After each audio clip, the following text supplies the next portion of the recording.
नमस्कार दर्शकों, आप सबका स्वागत है न्यूज़ 18 राजस्थान के इस खास पेशकश में। रक्षाबंधन एक साधारण सा धागा जो बहन के प्रेम, विश्वास और अडिग श्रद्धा से रक्षा सूत्र में परिवर्तित होकर भाई की सर्वत्र सदैव रक्षा करते रहने में समर्थ हो जाता है। एक पवित्र संकल्प भाई का कि वह सदैव अपनी बहन की रक्षा करता रहेगा। ये सुंदर त्यौहार अपने आप में बहुत बड़ी पौराणिक देवीय इतिहास को संजोए हुए। भविष्य पुराण के अनुसार देव दानव युद्ध में जब दानवों के हावी होने पर इंद्र की स्थिति बहुत ही खराब हो चुकी थी, तब इंद्राणी ने इस पवित्र सूत्र को अपने पति के हाथ पर बांध परमात्मा से उनकी रक्षा और लंबी आयु व युद्ध में उनके विजय की प्रार्थना की, और इंद्र उस युद्ध में आखिरकार विजय भी हुए।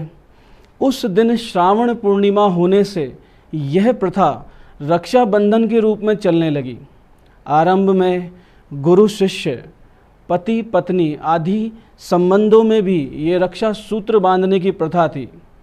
कालांतर में ये प्रथा भाई की लंबी आयु और रक्षा हेतु बहन की कामना और बदले में जीवन भर भाई द्वारा बहन की अमोघ रक्षा के पर्व के रूप में विकसित हुई। साधारण सा ये सूत्र, ये धागा धन, यश, शक्ति और उल्लास और दीर्घायु देने में समर्थ है। कहते हैं श्रावणी पूर्णिमा के इस महापर्व पे कलाई सूनी नहीं रहनी चाहिए। चाहे सगी बहन हो चाहे ना हो, किसी ना किसी से आपको राखी अवश्य बंधवानी चाहिए। एक आख्यान के अनुसार महाभारत में शिशुपाल वध के समय जब भगवान श्री कृष्ण की अंगुली सुदर्शन चक्र से घायल हुई, तब देवी द्रौपदी ने अपने वस्त्र का किनारा उन्हें बांध दिया। उस प्रेम व अपनत्व का भार भगवान श्री कृष्ण ने देवी द्रौपदी को हर संकट से बचाकर उन्हें हर संकट से निकालने का वचन देकर उतारा। चाहे वो चीरहरण के समय का अंतहीन वस्त्रों का भंडारा हो, चाहे वनवास में विभिन्न अवसरों पर भगवान श्री कृष्ण ने हर समय भाई के रूप में देवी द्रौपदी के रक्षक बने रहने की भूमिका अच्छे से निभाई। एक अन्य मतानुसार राजा बलि के भक्ति पाश में बंधे नारायण को वापस लाने के लिए माता लक्ष्मी ने नारद मुनि के कहने पर इसी श्रावणी पूर्णिमा को बलि राजा को रक्षा सूत्र बांध अपना भाई बनाया और अपने पति भगवान श्री विष्णु श्री हरि को अपने साथ ले गई। आज भी आप देखेंगे अनुष्ठानों में जब पंडित अपने यजमान को रक्षा सूत्र बांधते हैं तो उस वक्त जिस मंत्र का उच्चारण करते हैं उसमें राजा बलि का स्मरण किया जाता है। इस प्रथा से, इस रक्षा सूत्र बांधने की प्रथा से इसके प्राचीनतम होने का आपको उदाहरण मिल जाता है। और इसी राजा बलि और लक्ष्मी के आख्यान पर रक्षाबंधन के राखी बांधने का मंत्र या यजमान द्वारा या पंडित द्वारा यजमान को राखी बांधने का मंत्र इसी प्रकार से राजा बलि का स्मरण करता है। मंत्र कुछ इस प्रकार है, येन बद्धो बलि राजा दानवेंद्रो महाबले तेन त्वाम प्रतिबद्धनामी रक्षे माचल माचल है। महाभारत के युद्ध में पांडवों की जीत को सुनिश्चित करने के लिए भगवान श्री कृष्ण ने युधिष्ठिर को सेना की रक्षा के लिए राखी की रस्म का सुझाव दिया। तब माता कुंती ने अपने पौत्र अभिमन्यु को और देवी द्रौपदी ने भगवान श्री कृष्ण को राखी बांधी थी। रक्षाबंधन से जुड़ी एक पौराणिक कथा को माने तो मृत्यु के देवता यम और यमुना ये दोनों भाई बहन हैं। एक बार जब यम यमुना से मिलने आए तब अपने भाई यमराज को यमुना ने रक्षा सूत्र बांधा था। बदले में यमराज ने प्रसन्न होकर उनको अमरता का वरदान दिया। तभी से कहा जाता है कि ये परंपरा श्रावण पूर्णिमा को चलती आ रही है। बहनें अपने भाई को रक्षाबंधन पर राखी बांध रही हैं और वे उन्हें रक्षा का वचन देते हैं। ऐतिहासिक दृष्टि से देखा जाए इस पर्व को तो माना जाता है कि गुजरात के बहादुर शाह ने जब चित्तौड़ दुर्ग पर आक्रमण किया तब वहाँ की विधवा रानी कर्मावती ने असहायता महसूस करते हुए हुमायूं को राखी भेजी। माना यह भी जाता है कि रक्षाबंधन का दिन था, राखी पहुंची और हुमायूं अपनी सेना लेकर चित्तौड़ की ओर प्रस्थान करे। लेकिन पहुंचते पहुंचते इतना विलंब हुआ कि रानी कर्मावती जौहर कर चुकी थी और चित्तौड़ बहादुर शाह द्वारा जीता जा चुका था। इस बात से क्रोधित होकर हुमायूं ने बहादुर शाह को हराया और कर्मावती के अबोध पुत्र को पुनः गद्दी पर बैठाया। इतिहास को देखें, रक्षाबंधन हमारी स्वतंत्रता संग्राम में भी एक बहुत महत्वपूर्ण पर्व रहा। नोबेल विजेता रविंद्रनाथ टैगोर ने बंगाल के विभाजन के समय हिंदू मुस्लिम के बीच भाईचारे की भावना को बढ़ाने के लिए रक्षाबंधन पर्व मनवाया था। उन्होंने ऐसा इसलिए किया था क्योंकि वे देश में शांति और अमन का माहौल चाहते थे। दर्शकों, जैन मतानुसार भी रक्षाबंधन एक महापर्व है। माना जाता है कि इसी दिन विष्णु कुमार नामक मुनि राज ने 700 जैन मुनियों की रक्षा की थी। जैन मतानुसार इस कारण रक्षाबंधन पर्व को रक्षा से जोड़ा गया और मुनियों द्वारा अपने शिष्यों को, शिष्यों द्वारा अपने मुनियों को और भाई बहन द्वारा एक दूसरे को राखी बांधने की प्रथा जैनियों में भी शुरू हुई।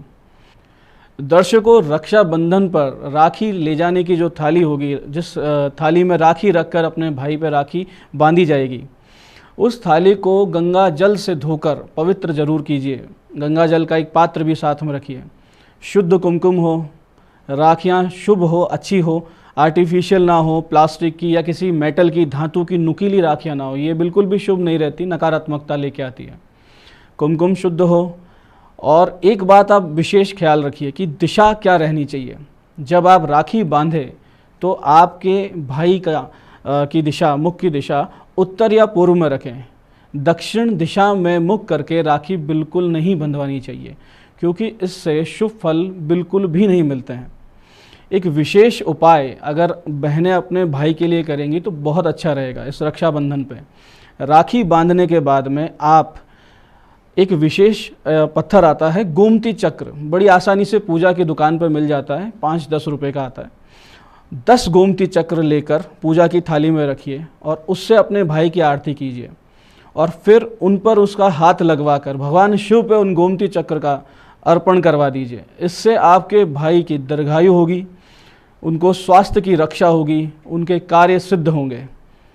इसके अतिरिक्त जब भी आप अपने भाई के लिए रक्षाबंधन की राखी लेके जाएं तो घर से निकलते वक्त, अगर आप मैरिड हैं, दूसरे घर में रहती हैं, तो घर से निकलते वक्त कोशिश कीजिए कि आपको गौ माता मिले। अगर गौ माता मिलती है, आप जो मिठाई अपने भाई के लिए लेके जा रही हैं उसमें से, उस मिठाई के डब्बे में से पहले गौ माता को अर्पित कर दीजिए।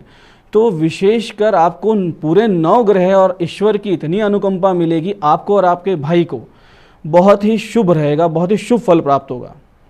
इसके अतिरिक्त जैसा कि हमने आपको आगे बताएंगे हम आपको कि किस प्रकार से आप अपने देवताओं को, इष्ट को राखी बांध सकते हैं। जब आप इष्ट को या देवताओं को राखी बांधने जाएं तो भाई और बहन एक साथ जाएं, दोनों एक साथ राखी अर्पित करेंगे, विशेष फल की प्राप्ति होगी। इस बार के विशेष ग्रह योगों को आप जानते हुए समझिए कि इस रक्षाबंधन पे गज केसरी योग, शक्ति योग, प्रीति योग, इस प्रकार के योगों में न सिर्फ भाई बल्कि बहन को भी बड़ा लाभ मिलने वाला है। दर्शकों, इस बार का रक्षाबंधन पर्व अपने आप में एक बहुत विशेष पर्व बन के आया है, क्योंकि इस बार ये श्रवण नक्षत्र की जगह धनिष्ठा नक्षत्र में मनाया जाएगा। हमेशा ये श्रवण नक्षत्र में आया करता है, इस बार ये धनिष्ठा नक्षत्र में आ रहा है। देवगुरु बृहस्पति व चंद्र दोनों एक ही राशि में विद्यमान होकर महाशुभ गज केसरी योग का निर्माण कर रहे हैं।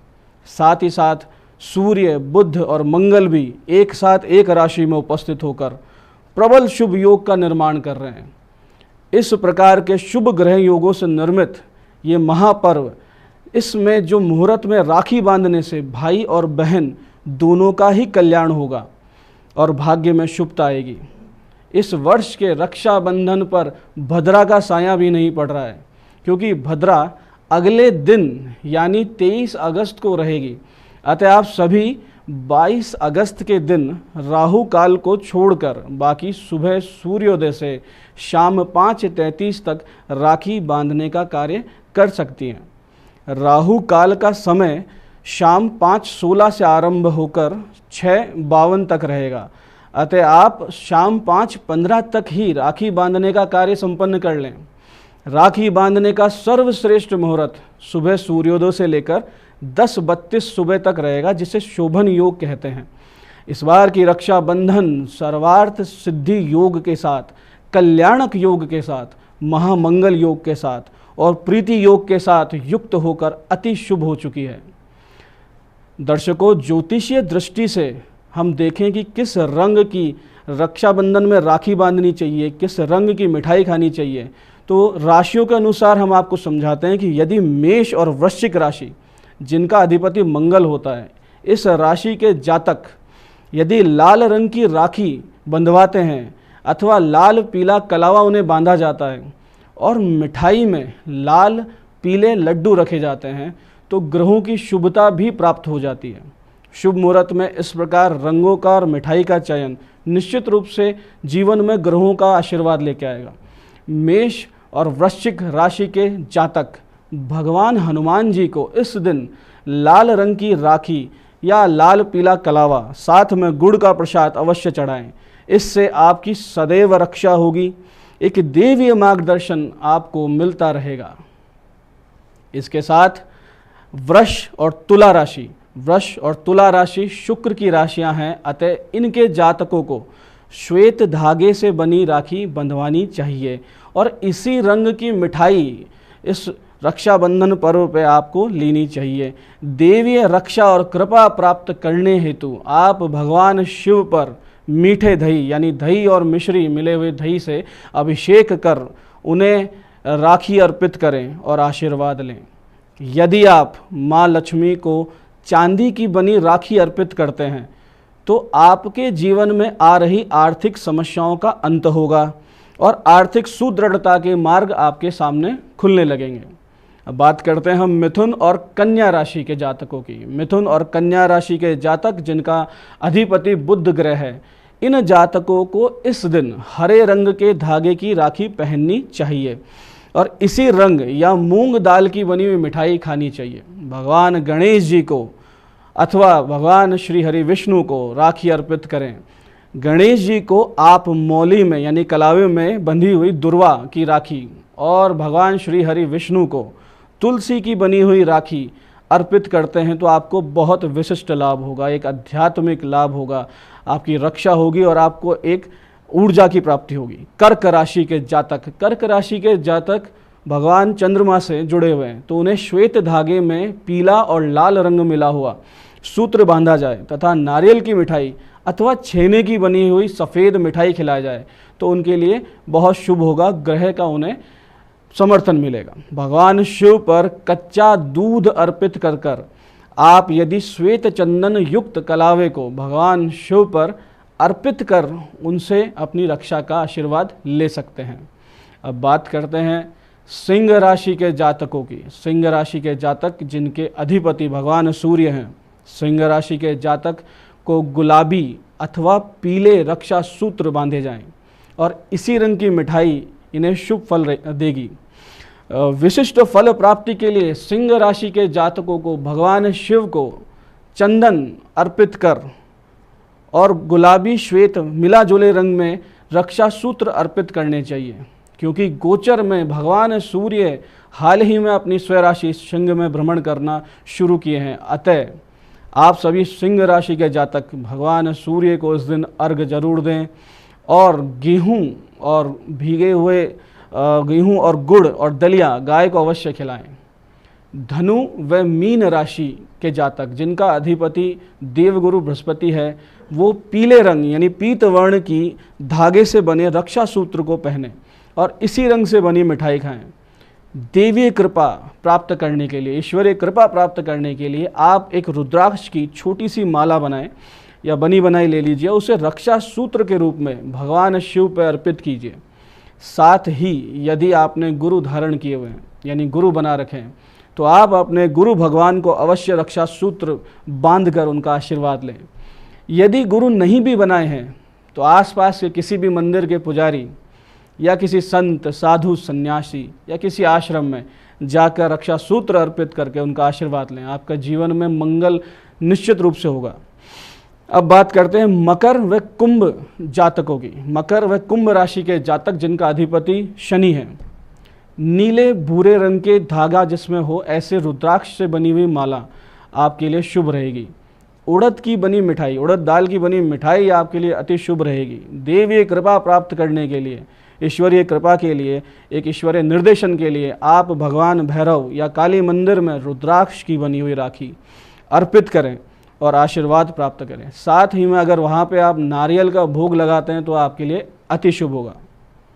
दर्शकों, रक्षाबंधन पर आप सभी अपने अपने इष्ट को, अपने अपने भगवान जिन जिन देव स्थान पर आप जाते हैं वहाँ राखी अर्पित जरूर करें।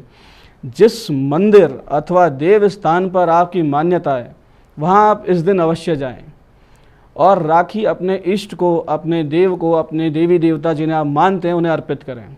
ये आपकी अमोघ सुरक्षा और अमोघ आशीर्वाद का उपाय है।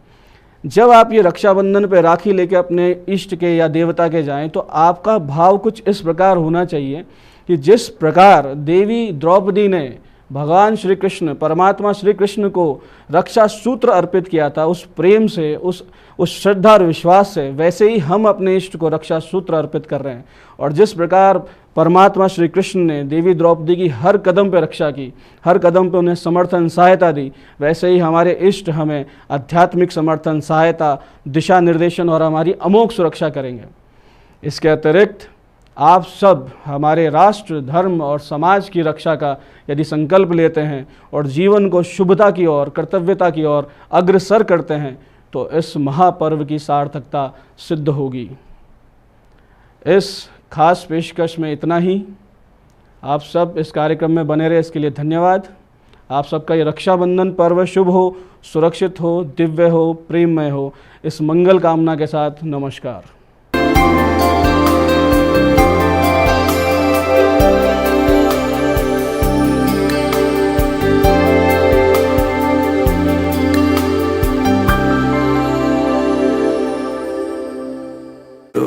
गौहर का डांस काफी पसंद आ रहा है। जुड़वा बहनें सुरभि समृद्धि ने एक शानदार डांस वीडियो शेयर किया है जिसमें उन्हें सिंपल डिम्पल सॉन्ग पर डांस करते हुए देखा जा सकता है। वीडियो सोशल मीडिया पर खूब वायरल हो रहा है। राखी सावंत का एक अतरंगी वीडियो सोशल मीडिया पर धूम मचा रहा है। इस वीडियो में देख सकते हैं कि राखी स्पाइडर वुमन बनी नजर आ रही है और स्पाइडर वुमन बनकर अजीबोगरीब हरकतें करती नजर आ रही है। कार्तिक सोशल मीडिया पर भी काफ़ी एक्टिव हैं और अक्सर अपनी तस्वीरें और वीडियो शेयर करते हुए दिखाई देते हैं। इसी क्रम में एक्टर ने अपना एक वीडियो शेयर किया जो कि अब सोशल मीडिया पर वायरल होने लगा है। अनिल कपूर का एक वीडियो सामने आया है। वीडियो में देखा जा सकता है कि अनिल कपूर बेटी रिया कपूर के साथ सोनम कपूर के गाने अभी तो पार्टी शुरू हुई है पर बड़े ही मस्ती भरे अंदाज में डांस कर रही हैं। एक गिलहरी का अखरोट खाते हुए वीडियो सोशल मीडिया पर वायरल हो रहा है जिसमें गिलहरी मजे से बड़ी स्पीड से अखरोट खाते हुए दिखाई दे रही है। लोगों को ये वीडियो खूब पसंद आ रहा है। एक आदमी का अपने कुत्ते को गोद में उठाकर एस्केलेटर पर चढ़ने का वीडियो तेजी से फैल रहा है। उसका मालिक उसे मॉल लेकर गया था जहां एस्केलेटर के पास पहुंचते ही वो रुक गया, जिसके बाद उसके मालिक ने उसे गोद में उठा लिया और फिर एक बच्चे की तरह गोद में लेकर ऊपर पहुंचा। एक कुत्ते का अपनी मालकिन की नकल उतारने का वीडियो खूब वायरल हो रहा है। वीडियो में उसकी मालकिन अपनी दोस्त के साथ कसरत करती नजर आई जिसे देखकर कुत्ता भी उनकी नकल करने लगा। सोशल मीडिया पर कुछ ऊदबिलाव का पानी में मस्ती करने का वीडियो खूब देखा जा रहा है। ये सभी पत्थरों के बीच पानी बहने से बनी स्लाइड पर फिसलते नजर आए। एक एक कर कई सारे ऊदबिलाव पानी पर मजे से फिसलते दिखे। टीवी एक्ट्रेस निया शर्मा का एक वीडियो सोशल मीडिया पर वायरल हो रहा है। वीडियो में निया शर्मा कांच की टूटी हुई प्लेटों पर डांस कर रही है और भरपूर एंजॉय कर रही है। फैंस को निया का अंदाज काफी पसंद आ रहा है। गौहर खान ने अपने पति जैद दरबार के साथ एक वीडियो सोशल मीडिया पर शेयर किया। वीडियो में गौहर खान और जैद एक पंजाबी गाने पर धमाकेदार डांस करते नजर आ रहे हैं। फैंस को गौहर का डांस काफी पसंद आ रहा है।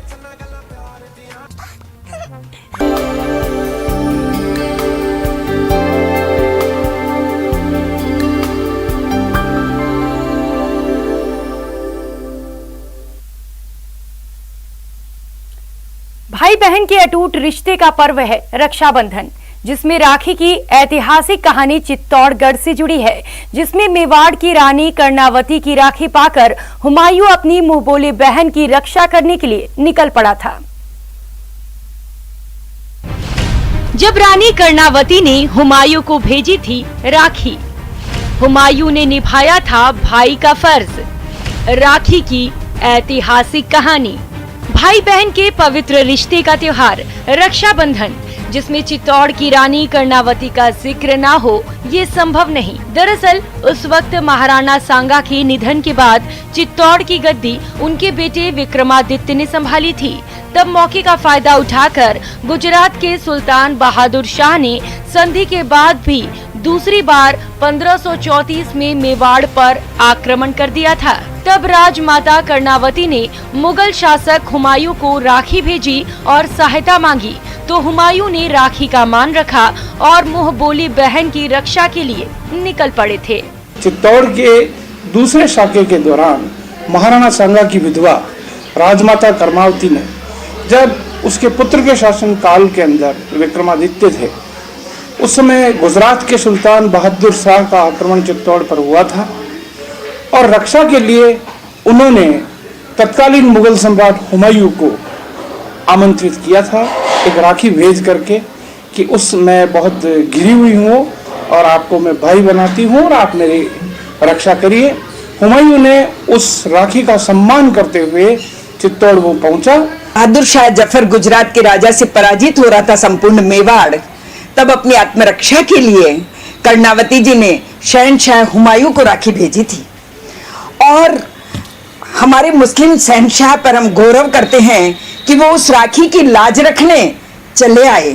4 पंक्तियां जो हमारे चित्तौड़ के ही राष्ट्रीय कवि नरेंद्र जी मिश्र हैं पंडित, उन्होंने बहुत सुंदर कहा था, लेकर नंगी कृपाण कर में तब शाह हुमायूं गरज उठा, जिसके भीषण दुर्जय स्वर से वसुधा का साहस लरज उठा, कच्चे धागे की एवज में जर्रा जर्रा नहला दूंगा, जो मजहब का कौमी दुश्मन है उसको दोजख पहुंचा दूंगा।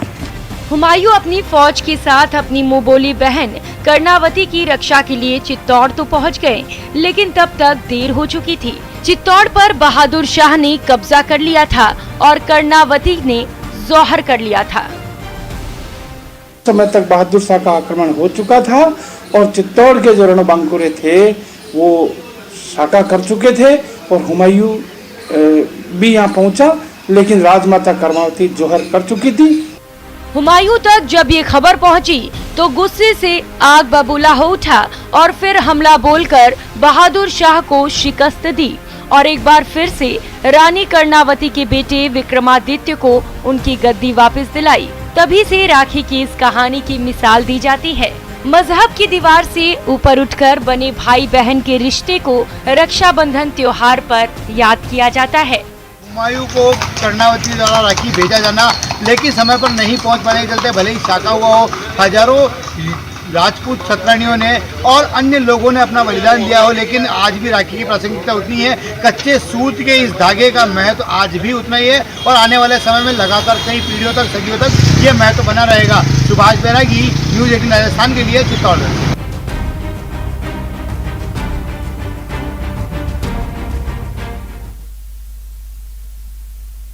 पालीवाल समाज करीब 730 साल से रक्षाबंधन नहीं मनाती।